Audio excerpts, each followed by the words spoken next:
اگلا سوال ہے، مزید علم کے حصول کے لیے عالمات کا مقلد علماء یا غیر منہجی لوگوں سے آن لائن علم حاصل کرنا کیسا ہے؟ قطعاً جائز نہیں ہے، کسی بھی صورت میں جائز نہیں ہے۔ بدعتیوں سے شرعی علوم یا دین کا علم حاصل کرنا سرے سے جائز نہیں ہے۔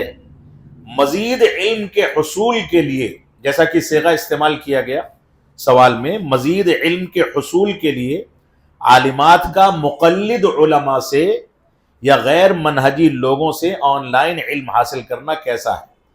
یہاں پر اگر سوال میں یہ کہا جائے کہ مزید علم کے لیے نہیں بلکہ مزید جہالت کے لیے ایسا کیا جائے تو ایسا کرنا کیسا ہے؟ کیونکہ مقلدین سے یا اہل بدعت سے سوال کرنا علم نہیں بلکہ جہالت ہے، گمراہی ہے، اور ہمارے اسلاف امت نے ایسے لوگوں سے براءت کا اعلان کیا ہے۔